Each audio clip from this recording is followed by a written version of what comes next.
Physically, I'm a dream. Emotionally, I'm a mess. You might want to take a pause before you poke this bear. Hello! I'm Hunter Harden. And I'm Papa the Bear, and welcome to the Real Housebears Podcast? Podcast? I'm pretty sure it is a podcast. Is this a podcast? Yeah, I'm pretty sure that's what this is called. Well, at least we like to call it a podcast. People have called us podcasters. Podcasters? What's a podcaster? I think it's crazy. Like they put pods onto like coasters or like caster things that like push around and you roll I'm around. I'm sure that's like what it coaster is. Caster? Right. It's like that scary carnival ride, the Tilt-O-Whirl. That like spins around, plus the thing spins around as well. Yes. That's what this podcast is. Yeah. Sometimes it'll whip you around way too quick, give you whiplash, or it's just a fun little easy ride. Sometimes it's whatever you want to make it. I think today will be a pretty easy ride. New Jersey was pretty quiet this week. Yeah, it was kind of a, one of those mid-episodes. Yeah, so enjoyable, kind of we can breathe, we can relax. We can move on to new turmoils. We have to. There's no choice. So I have really been enjoying, what's that show on E where Andy Cohen has been recapping reality TV history?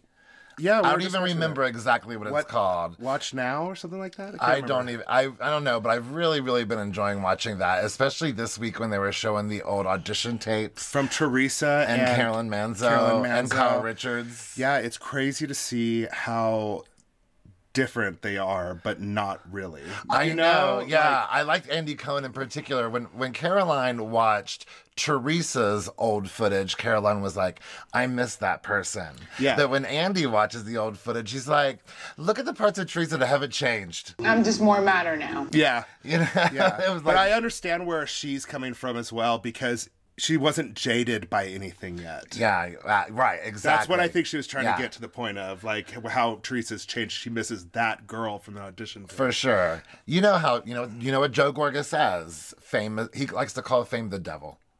Oh, I thought you were like, he loves butts or something. You know what Joe Gorga says? We gotta get that poison out. I don't know what's in my blood. But yeah, it's true. Speaking of poison, I cannot believe that this week's episode is called Pineapple Puss. They're not even trying anymore. If you're constantly talking about tasting sweet, someone is definitely eating that pineapple bush. Like, we had dildos down the shore a few weeks ago. I'm like, New Jersey, what show are we watching? They're just like, all right, Pineapple Puss. Like everything is about this whole taste fest that Teresa has been doing this season. That's why I love her tagline so much now. Now that I hear her tagline, I see it very differently. It's so different. I chuckle and I cringe all at the same time. But I do like this single, like, no worries type Teresa. I don't like the crazy Teresa, like the terror Teresa, but this, like, fun, flirty, sometimes it's a little much because every single thing she says refers to something sexual. She's so horny. Well, it's because she's actually getting some, and that's why. Yes, we do find out later in this episode she is getting some. But if you would just look at, like, the titles of the episodes of this season of New Jersey, you would think it's like Bravo After Dark.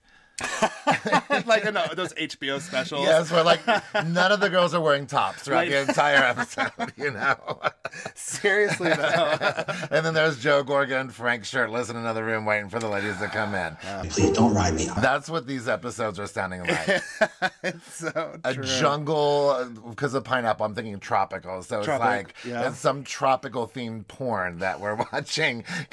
Just considering the titles. It's like food porn or something like that. It's like food. It's housewives porn. It's housewives porn. Housewives food porn. Well, pineapple, yeah. Ugh. But you know what's funny is the other day we're at Costco and we see this lady leaving with a whole pineapple in her cart. I was like, where are you going? What are you doing? We can never look at a pineapple the same again. You're right. When we saw that, I was like a little jarred. I was like, that woman bought a pineapple to go home and pineapple, like to cut up and stuff herself. To go home and taste good. That's exactly why. The only reason why people buy pineapple now. If it wasn't like sexual harassment or things we're totally creeped out, but like, why are you getting that pineapple? Back to taglines. I'm really surprised that Jennifer Aydin's tagline this season isn't something about family. Because that's her whole thing right now. I mean, her thing in the past has always been about how wealthy she is.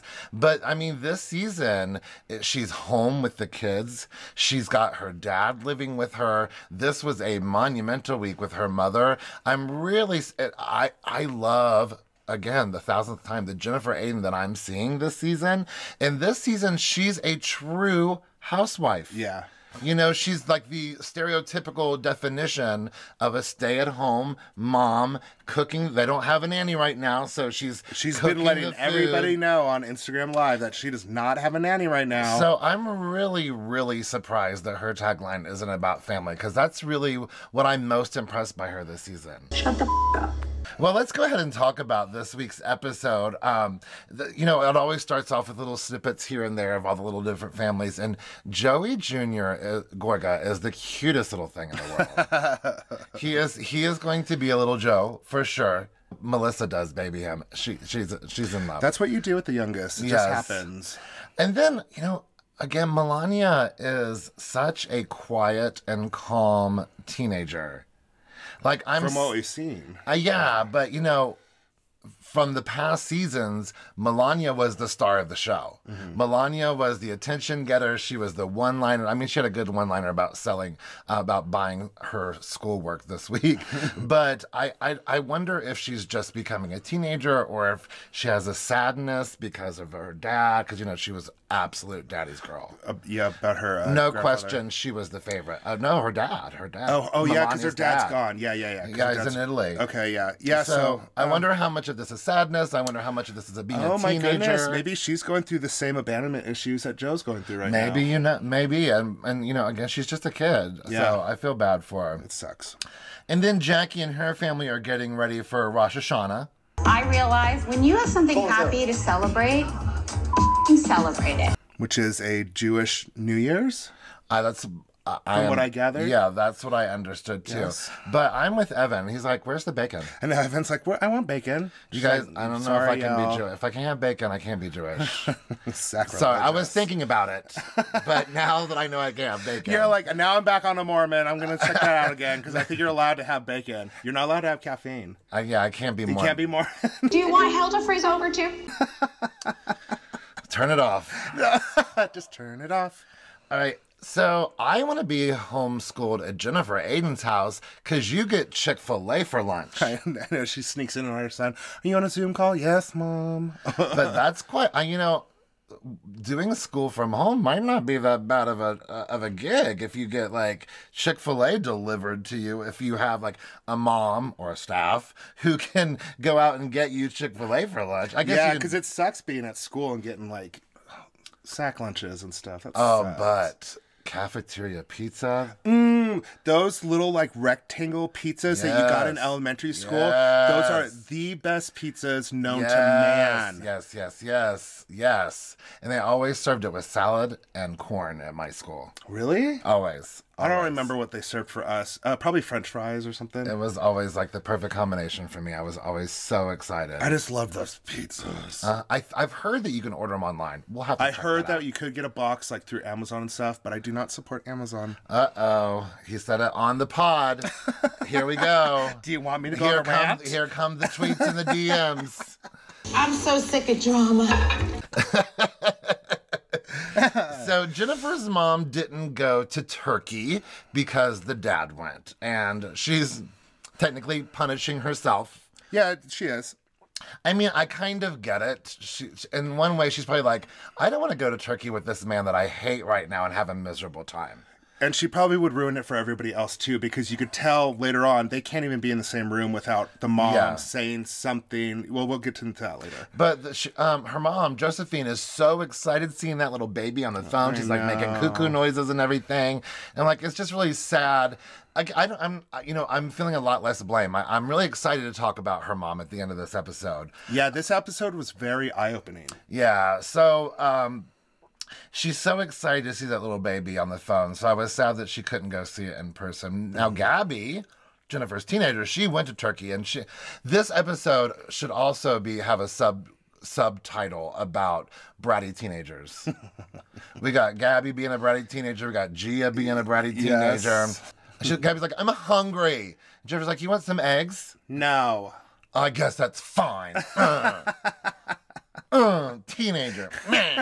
And I love it when she walks away and Jennifer like looks to her mom and she's like, she's so hormonal and snappy. And her mom snaps at her and she's like, what? No, she's not. Angel. She's an angel. Don't you say that. I'm like, oh, I see where they get it from. I can imagine that Jennifer was a bit of a handful though when she was Gabby's age, sneaking off to an SAT prep class to go dress like a slut. I mean, the pictures. That boa thing, that looked like she was like walking on the strip. I mean, listen, again, no shame. I dress like a slut. That's my thing. You are a slut. You like a sausage every now and again. And then Jennifer tells her mom about Margaret at the shore. And, I kind of do agree with Jennifer here, even though I love Margaret. But Margaret really has zero patience for Jennifer. Mm-hmm. I do see that Jennifer does kind of pick and poke at Margaret and say all the right things to get her mad. Yeah. But Margaret would be a lot more tolerant of anyone else in the group over Jennifer. Yeah. Jennifer just rubs her wrong. Yeah. But Jennifer's like, listen, everyone wants to be with my husband, not just because he's rich, but because he's awesome. Yeah, I love Bill. Yeah, what's not to love about Bill? Bill is fun. And it's even better that he's rich.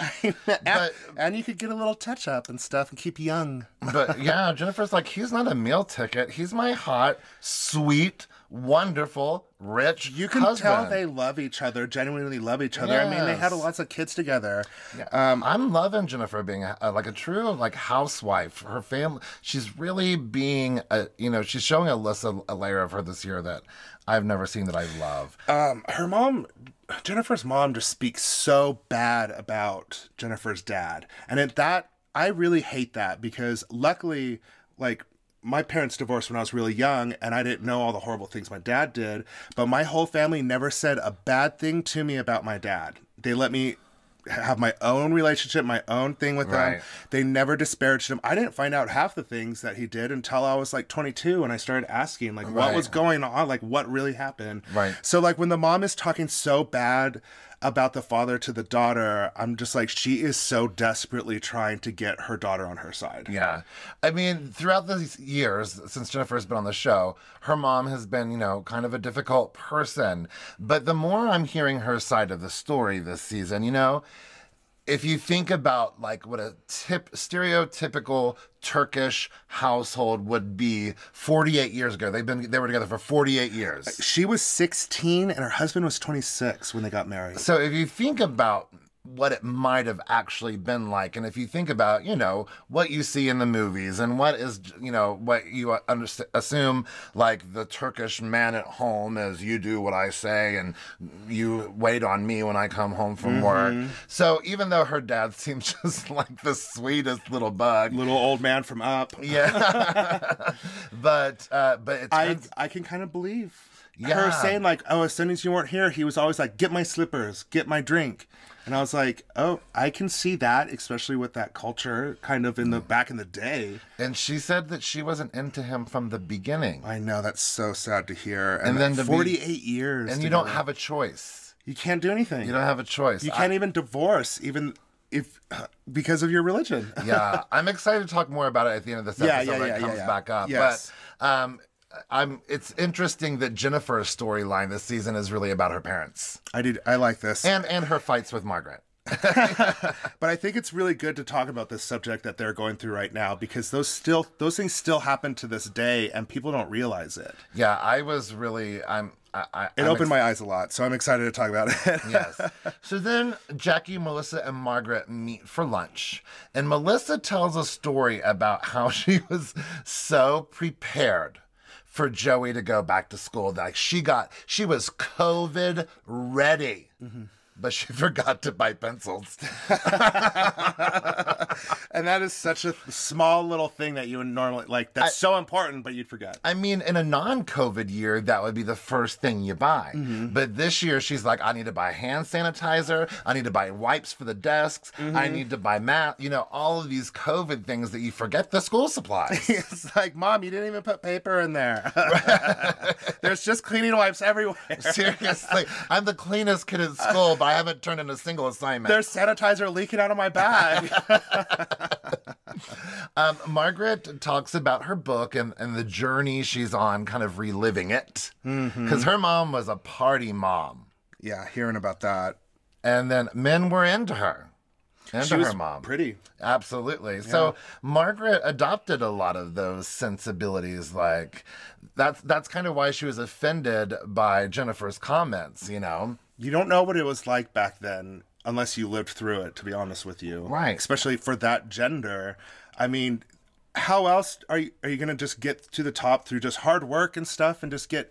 But the lady behind you sleeps with her boss, so she gets promoted. Yeah. That's like just the whole world. It was horrible. And she's like, but Jennifer, what you don't understand is that was my norm compared to what your norm was. There was no Me Too movement back there. Anything of the kind then. Yeah, women were allowed to vote, but I mean, they didn't get very much rights. Yeah. So, they're talking about, what a night that was back at the shore where everyone was kind of fighting. Oh my gosh. At some point. And then they start coming back to Joe Gorga, I guess it was last week, getting mad in the van on the way home. Joe and Melissa's fight. Yeah. But they had a really long conversation there at the table about how traditional Joe is. Surprise, surprise. Yeah. We all know that. But I felt like Melissa was willing to look at herself. She actually is holding guilt. Yeah. About it. So I actually was like, she really loves Joe to be holding guilt about that. Yeah. Instead of being like, well, F him, screw him. I need to work. I'm important. But she's like, no, I feel guilty that he's hurting. Yes. I see what you did there. That was good. Listen, Melissa Gorga says the word envy every chance she gets, so I just channeled her. Absolutely. Hi, Melissa. I'm Melissa.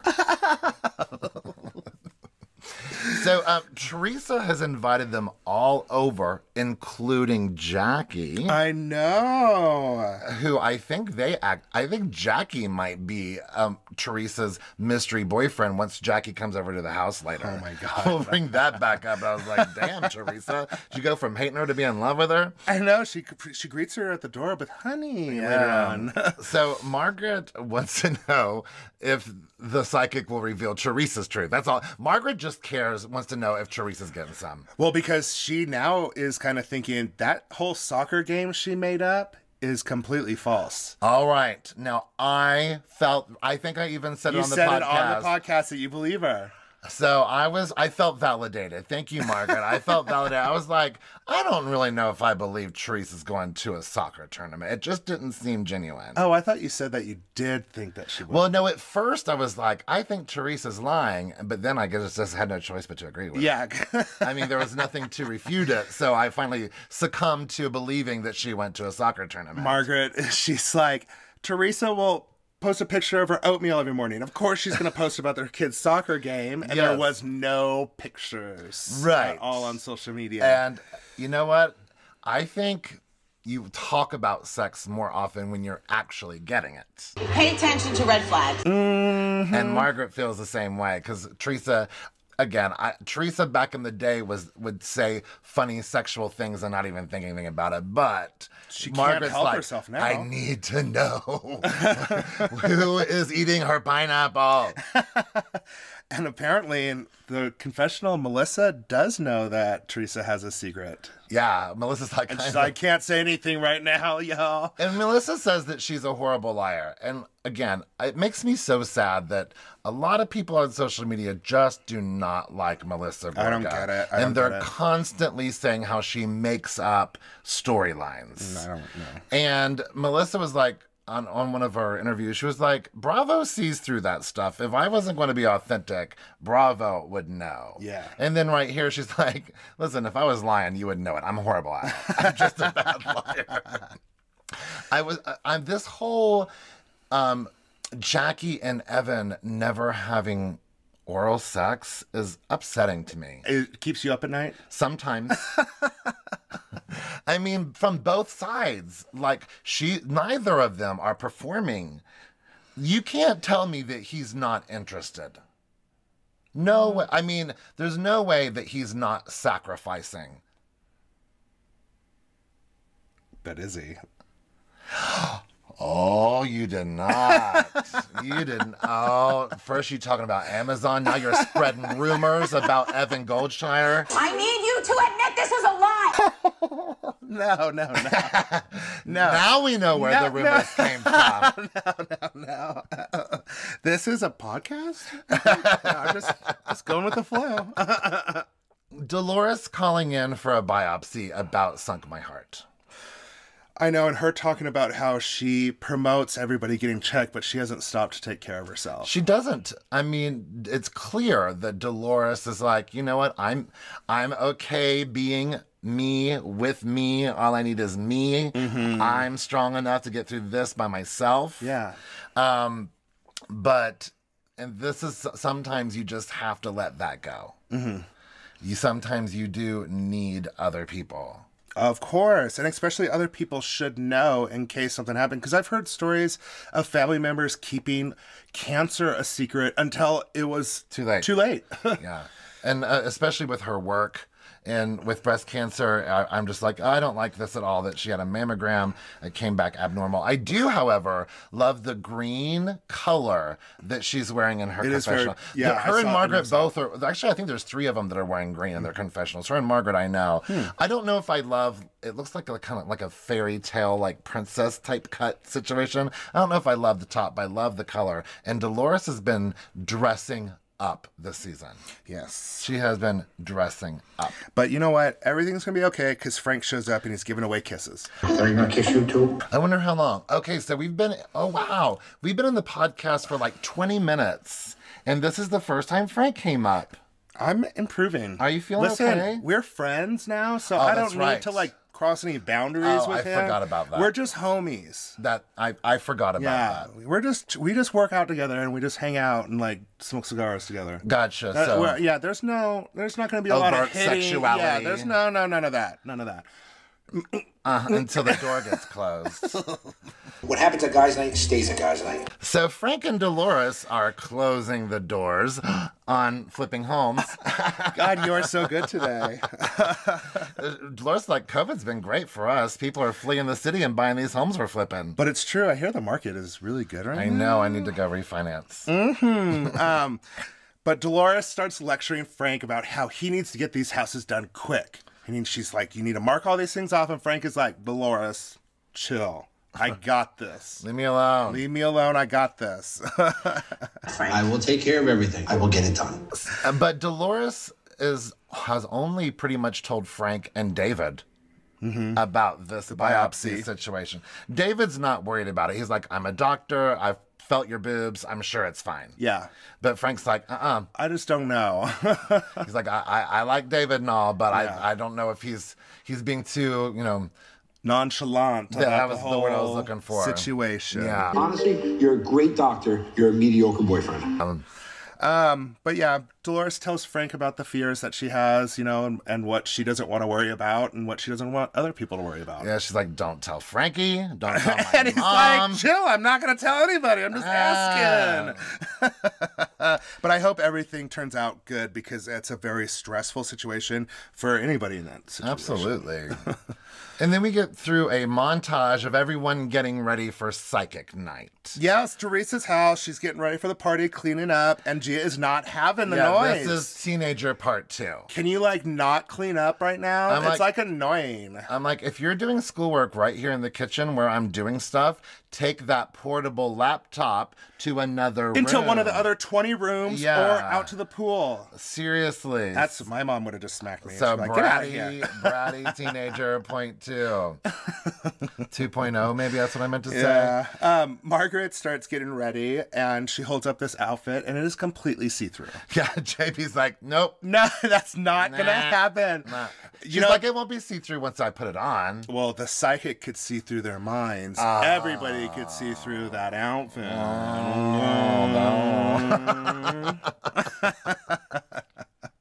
So, and then Jackie tells Evan, and his name is Hudson, not Evan Jr. Hudson. I love that name, though. Hudson. One of my closest friends. Hey, Paris. Her son is named Hudson, so now I always I love Hudson. All right, so she's like, I'm going to go see a psychic to see if Daddy and I are going to be together forever. I was like, that's ugly. I don't like that. That kind of jarred me. Joke around with the uncomfortable. She's like, I'm just kidding. And then Hudson goes, he's mine. And then gives his dad a kiss. That moment when he gives his dad a kiss was the moment I decided that I want kids. Look, I already asked you if you wanted to have kids a while ago, and you said absolutely not. I didn't want to. I don't really want kids, but seeing that moment where that was just like the sweetest thing I've ever seen. Yeah, I have like a ton of nieces and nephews because all my sisters are older than me, so I grew up with a lot of them. None of them care about me. No. None of them think that I'm an awesome gunkle. One time when I was probably about Hudson's age, I gave my uncle a kiss on the lips, just not thinking about it, and it shocked the heck out of me. I don't know why. I mean, I was seriously just a little tiny kid. No, he's not. I'm just joking. Oh my God. Are we going on to Jennifer's house now? Yeah, because I want you to know this. There's no housekeeper or maid, nanny, anything like that there, okay? But she's killing it. She is. Well, the kids aren't helping again. Absolutely not. This is at least the second episode when she's like, hey, kids, will you help? And they're like, yeah. And they do nothing. Bye. Now, Melissa doesn't know if this person is a psychic or a medium. And everybody keeps using the wrong name throughout this whole thing. So she trusts a medium. She trusts that people can speak to spirits. Yeah, she doesn't believe in fortune tellers that are going to tell your future. So that's what and plus, I don't want to hear that kind of stuff because she's 100% right. Oh, somebody in your family is going to get sick at some point. I'm like, why do I need to worry about that? And then Frank's like, Dolores, be careful about going to the psychic. And she's like, what if I'm getting married? And he's like, let me call David. It'll kill him. It'll kill him. So good. And of course, Frank is there 24/7. Frank God. is Dolores's best girlfriend, pretty much. A gay husband. Yeah, that's basically what I am. Yeah. They're best friends. They're best friends. They're just like girlfriends. And now Margaret is as obsessed as you are about Jennifer not having a maid or a housekeeper or a whatever it is. Jennifer wants a live-in housekeeper. Okay. Now, I thought, looking at the post, I thought Jennifer was kind of being funny. I mean, I know that she seriously does want a live-in housekeeper, but I thought that she was being funny. I think that Margaret just hates Jennifer. But it's also during the times. Everyone's losing their jobs, losing their homes because of COVID, losing everything. And then get hired to go work for Jennifer Aiden. I mean, if that's the service that you provide. Do you think they're going to hire me to be their nanny? Well, no, I'm saying for other people who are nannies, have that or skill housekeepers, and are looking for jobs. Well, congratulations. Yeah. That COVID, I guess housekeeping and maids is COVID proof then. Well, you know, you have to take precautions. Silly bear. Precautions. Well, before we go to the psychic, let's go ahead and take a break. I saw that coming.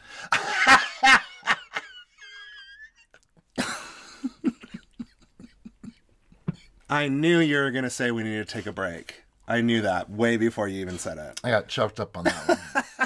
So yes, we're going to take a quick break. Get out of the hot closet. Bye.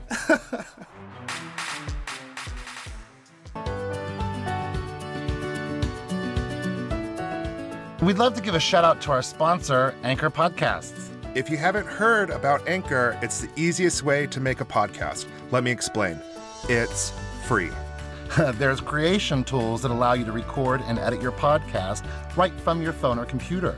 Anchor will distribute your podcast for you so it can be heard on Spotify, Apple Podcasts, and many, many more.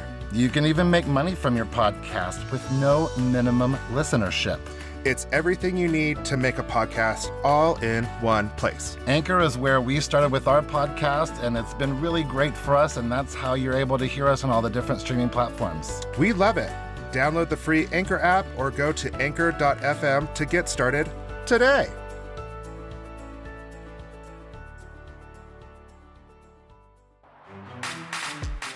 I am foreseeing us coming back on right now. Hi. And we're back. We're back. Wow. You are so insightful. Insightful. I knew you were going to say that.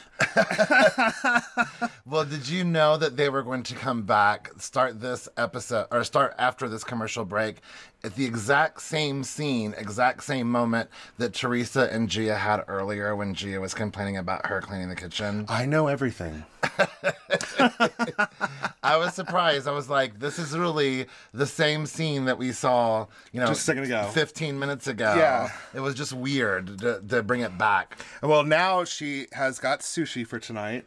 Oh, is that what she got? That's what she got. She got like a whole bunch of sushi, which makes me nervous. How did I miss that? I've seen this episode. I thought for sure you were going to say something about it too, because I was like, ooh, she's getting a lot of sushi, because you're not a fan of like delivered sushi or like sushi that's like fresh. Sitting around for a little bit. I was just distracted by the way that she puts the chips and the crackers and the cheese just on the tray like that.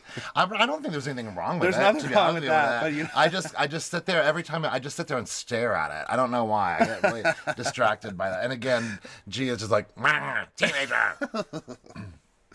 So the medium Gina Marie shows up. Gina Marie Cosmetics. Doesn't that sound like a cosmetics line? Right, Gina Marie Cosmetics. Buy our hair care. Maybe it's beauty. Maybe it's Gina Marie. I don't know. Maybe she's born with it. There it is. I was trying to think of. I was like, that's familiar. What is that? Maybe she's psychic. Maybe it's Gina Marie.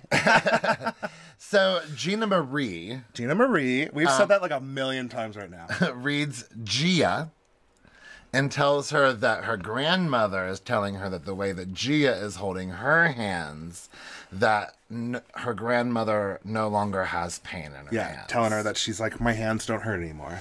So how did she already know to say no or whatever the female version of no is? I mean, she said the name. But I think she has read Teresa a few times, so she might be familiar with that. That's true. That is very, But I was like, how true. did she know to call her no or whatever? I don't think you call a grandmother no with an O. I don't know. But anyway. I am very skeptic about this medium because, well, we've been to one before, and it was insane. But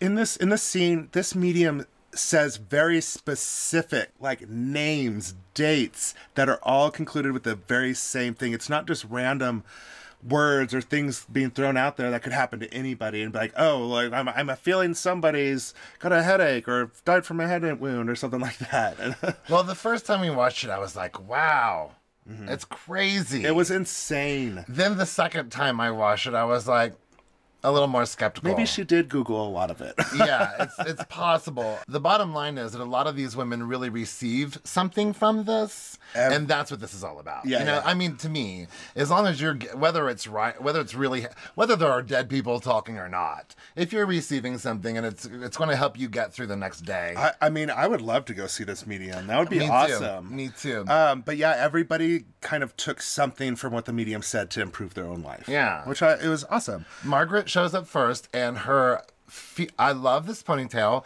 and it matches her real hair color. I noticed that. I'm so glad. I was going to say that. I don't know how I feel about the blazer with the text on the back. I love it. It's very kind of like girly punk rock because it's got the plaid and it's kind of got the spray paint hot pink letters on the back. I loved it. I thought it was awesome. How old Margaret is. I wonder, I mean, that was very ageist of me to even ask. Wow. I had no idea how ageist you were since you're dating such a younger man. Well, I mean, Married to a younger man. I would just, personally, if I wore that blazer, I would feel too old to be wearing that blazer. But I don't know how old Margaret is. But I guess I'm ageist against myself. How dare you? I hate myself. No, don't. I love you.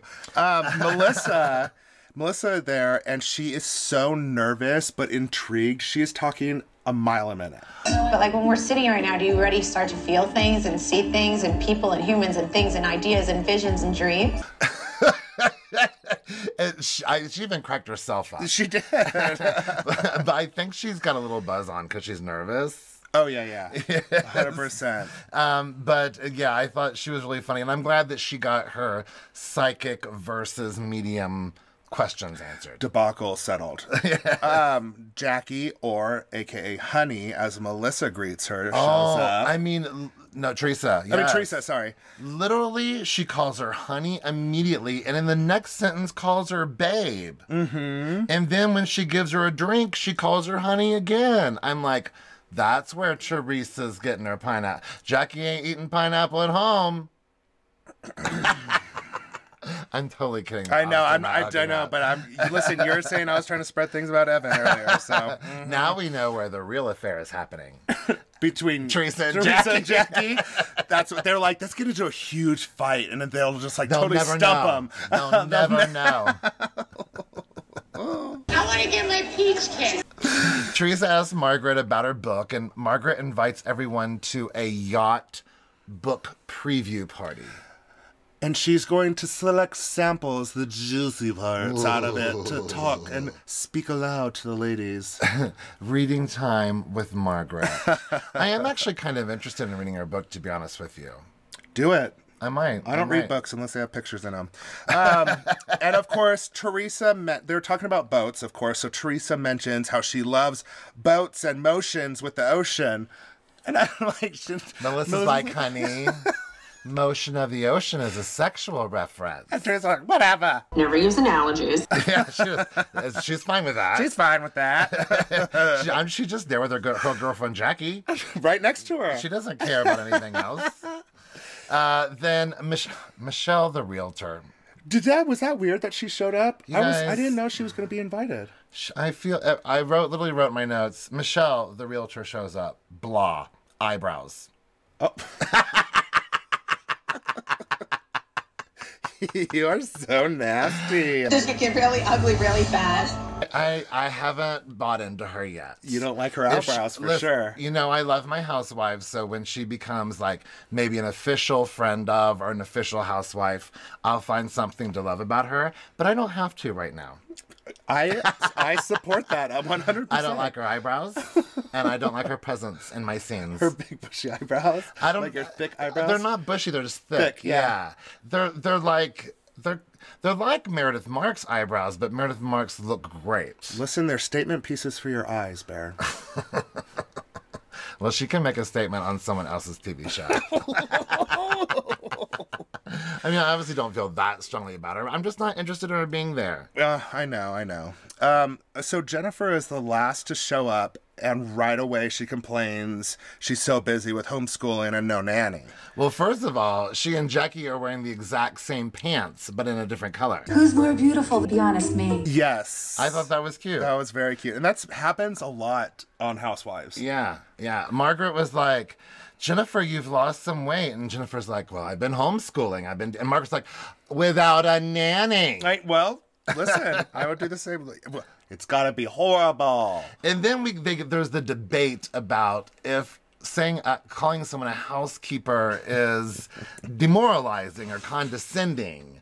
And I understand that Jennifer was trying to actually be like, I don't want to call you a housekeeper if that's a term that is derogatory. Yes. But everyone's like, well, the fact that you thought that was a derogatory term is the problem. And Dolores chimes in and she goes, well, you could call them by their name. And I lost it. I was like, dang. You go, Dolores. Speaking of Dolores, when we were watching that that Andy Cohen reality thing I was talking about earlier, when they showed Teresa's audition tape, and it shows old footage of Dolores. Wow. Holy cow. She was very pretty then, but she has blossomed a lot. Absolutely. I feel the same about Teresa too. Teresa's definitely grown into herself. They were pretty girls and they're beautiful women. Yes. Yeah. I like that. Yeah, I'm into that. You can't fight the DNA. Then the reading begins. The first person to show up is Bernie. He's Margaret's ex-father-in-law. Yes. And turns out that he was Margaret's absolute favorite human being. Kind of like his second father. Yeah, maybe to her the first father even. Yeah. She even says that she wouldn't have divorced her ex-husband Jan if he was still alive, probably. Wow. So that was nice. And then Michelle's grandfather comes from Portugal. And she says, like, that medium says Portugal. I can't imagine that there's that much information. Well, I mean, I guess she could have Googled that about Michelle, but I was surprised for her to say that about Michelle. Well, this is the part where I kind of get iffy about this whole medium stuff. Because she says, like, the number, and that's when her daughter was born or something like that. And she says that her grandfather held the daughter and kissed her before sending her down. So are there just a lot of little, like, babies floating around out there, like, before they're born? Yes. Oh my God, cherubs. Yes, that's how babies come. You didn't know that? I just didn't. I mean, like, I think I'm going to send this one down to my daughter. This one's a good one. Yes, kiss it. Bye. And then just, like, hurl it off the cloud. Yes, throw it. And then the stork catches it in the sky. Oh, then drops it off of the house. Oh, okay. That's how babies are born. What are you, 12? Oh, my mom told me a completely different story. I wonder, that's the story that Melissa Gorga is going to tell Antonia next week. Oh, God. Don't tell Joe anything about it anymore, because he's going to have a heart attack on the show while she's talking about this stuff. Oh, my gosh. So then Dolores' grandparents come. Her grandmother, who is 105 years old. Woo! I don't know if I want to live that long. The grandfather says that Dolores is going through something physical. She needs to get it checked out. Yes, to prepare herself. I was like, what? That's very spot on of what's going on in her life right now that she hasn't told anybody but Frank. Yeah. And Dolores is like, you know what? I don't really, it's against my religion to believe in this kind of thing, but it's nice to feel that in those moments when I was alone that maybe I wasn't really 100%. But you know what? I had my college choir professor, he once told me, he was like, you know what? Back in the Bible days, there were people who were mediums. And it was just widely accepted. Yeah. So he's like, I believe these people still exist. Oh. And so I do. I've thought of that same concept before. Like, people are so smart at certain periods of times beyond what, like, that generation. Yeah. So there's got to be, like, foretellers and stuff like that. Yeah. So I believe that it can be real. Or maybe I'm just easily... Maybe I'm easily hornswoggled. No. Hornswoggled. Why was I even trying to say hornswoggled in the first place?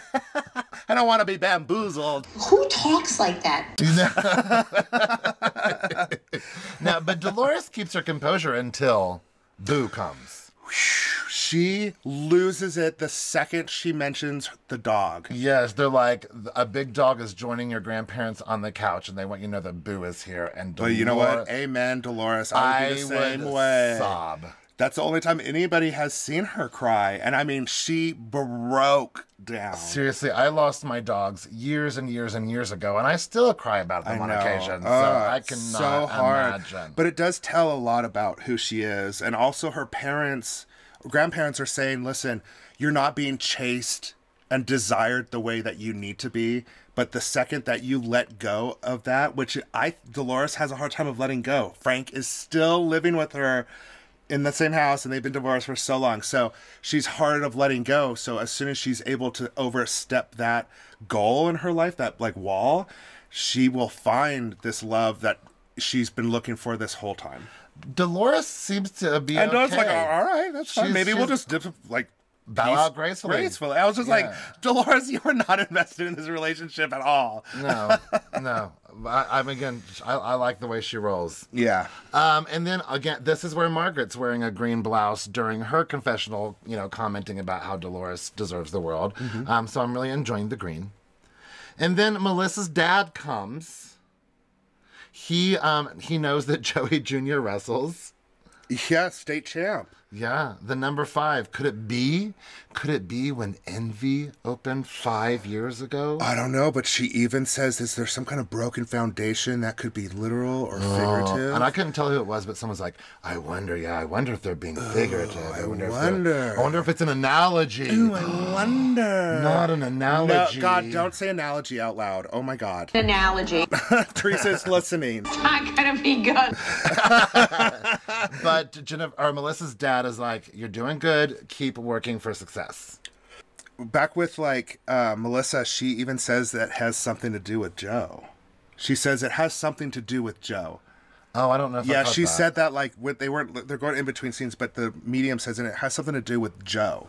Oh, I missed that. So that's 100% her business.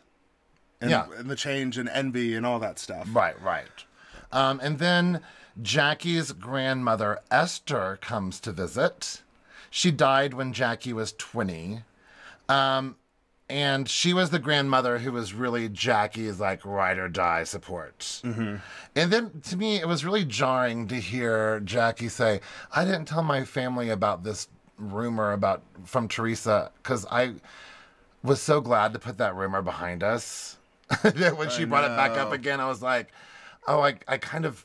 there's been a lot of things that I've had to compartmentalize this season. It's like PTSD. Don't bring it back up. Yeah, so I was like, oh, I forgot about that. Then Jennifer Aiden has a relative who is literally a saint. Holy lineage? Holy lineage. Holy crap. Holy lineage, Batman. Holy lineage.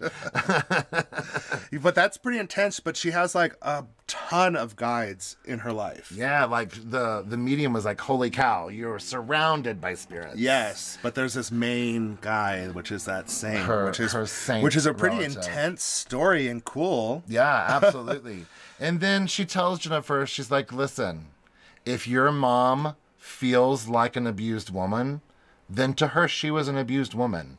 And you have to support that. Yeah, when she was talking about her mom and saying, does she see herself as an abused woman? I was like, oh yeah, 100%. But then she started talking about how you need to acknowledge that and be like, I see you. And I believe you that you went through trauma. Absolutely. And so that's right there. I was like, oh, maybe this will change something. Yeah. I hope so. Maybe turn a little bit.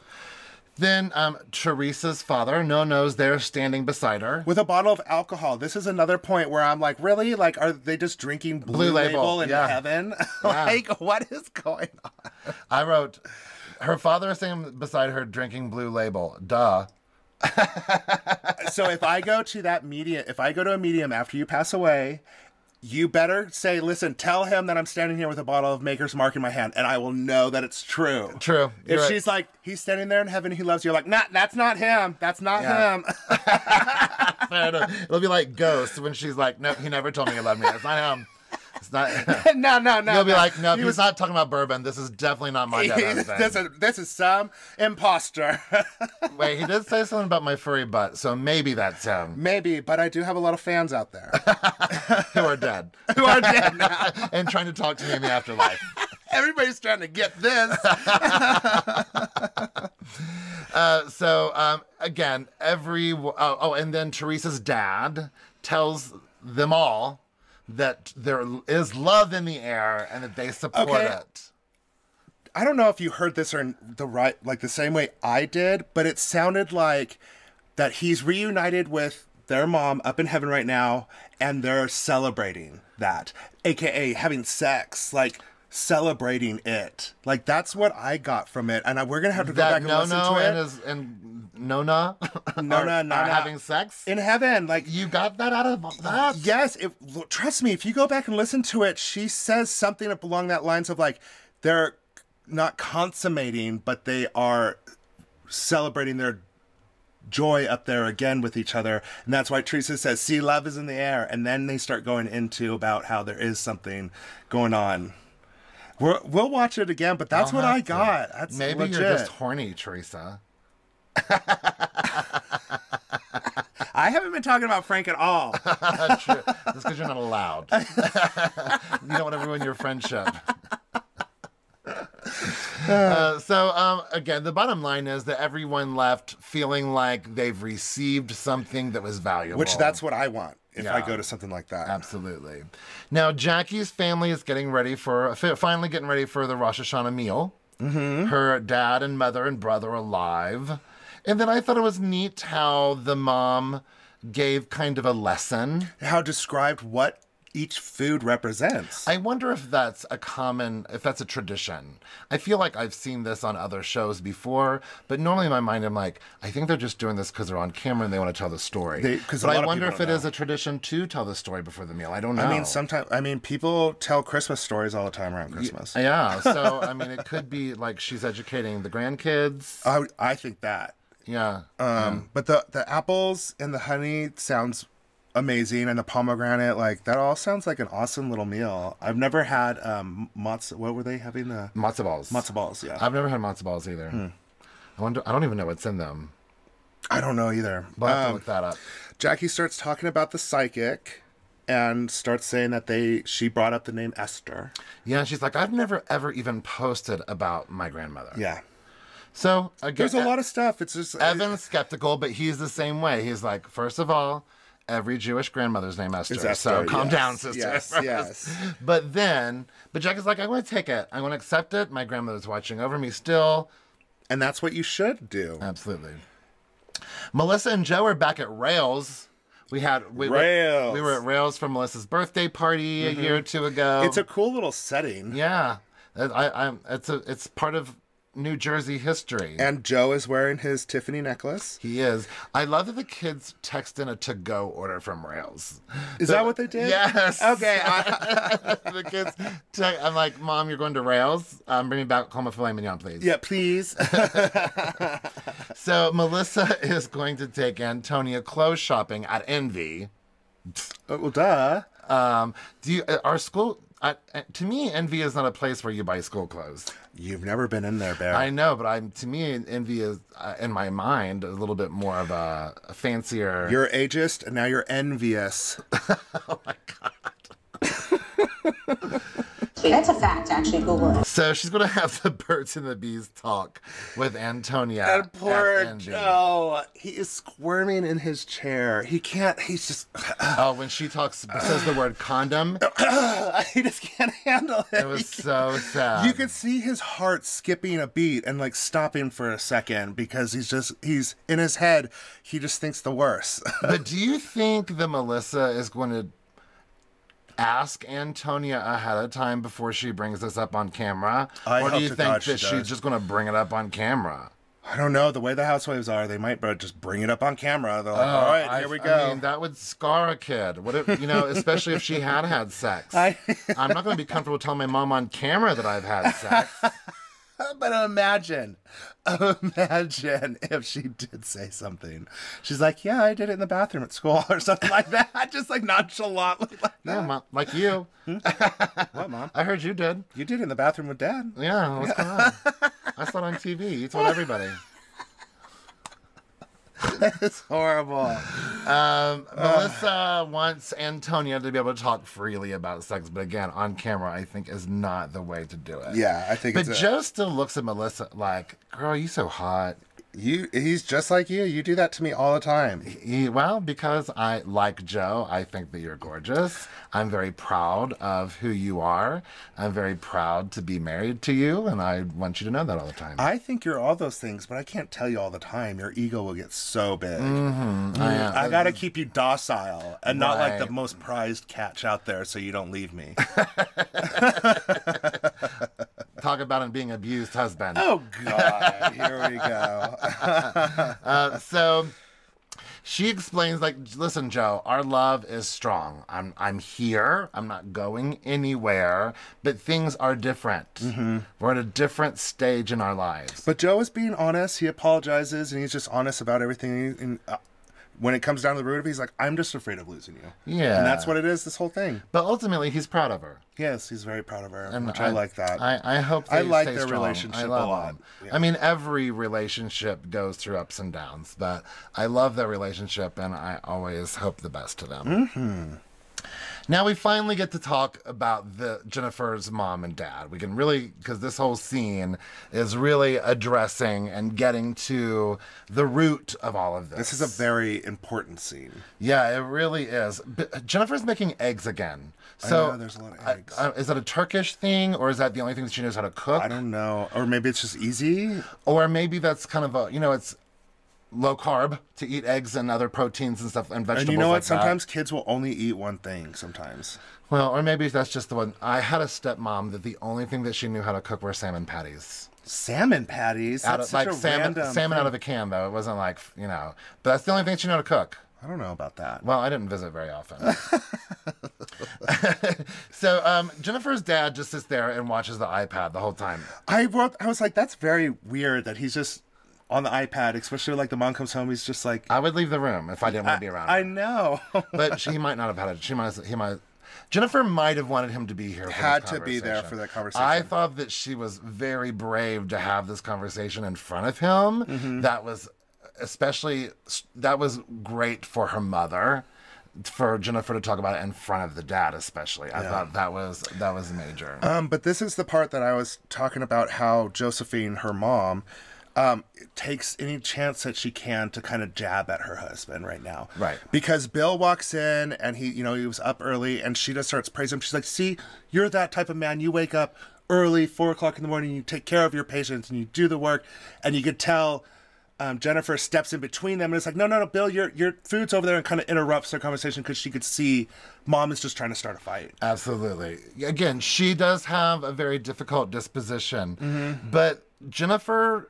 I was just so proud of this, and it really made me kind of join on the same side of, Mom, the psychic said that if you feel like an abused woman, then I need to acknowledge that. Mm-hmm. And so I'm acknowledging that right here in front of my dad, as dressed up as he is. Did you see him? Mm-hmm. He had on like a button-up shirt with like a polo underneath it with another undershirt. I was like, you might be 100, but you still dressing for the camera. You better. You better, John. I think his name was John. Yes. But this whole scene is very...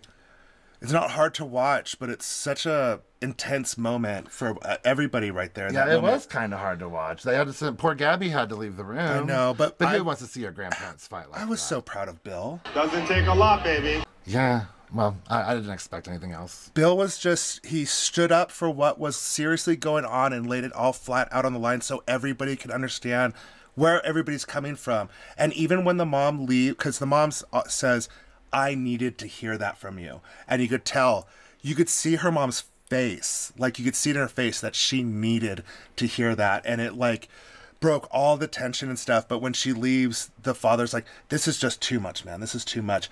And Bill's like, I understand that, but you need to understand why this is happening. Yeah.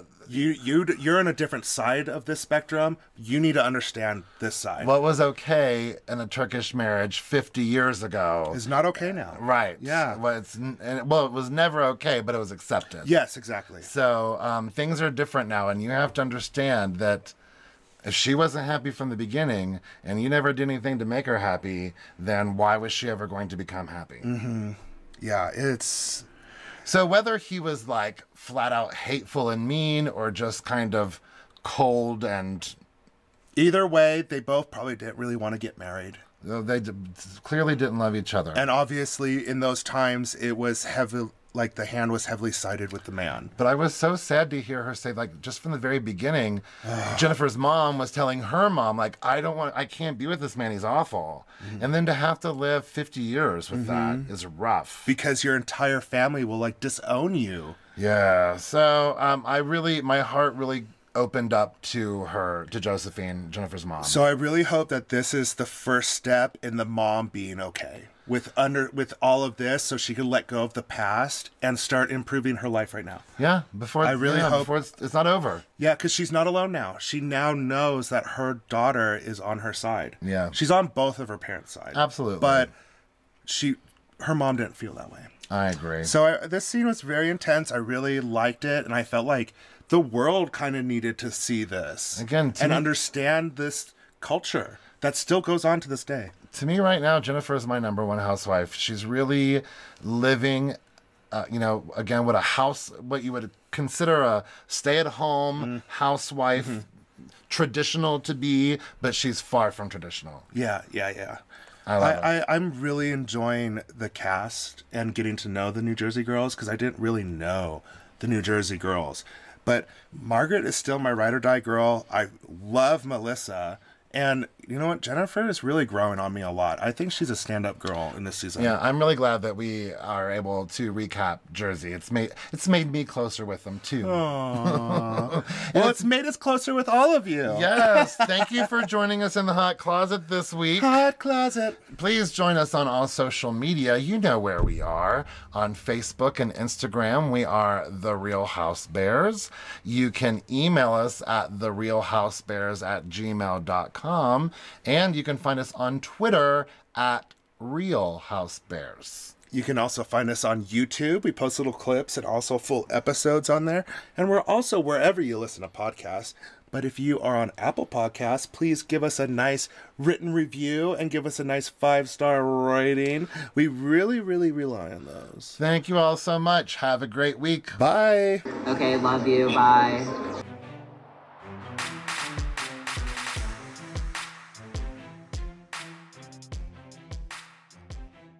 Check yourself. Check yourself. Check yourself before you wreck yourself. I'm going to be checking you while you be checking me while I'm checking you. I've been checking you out.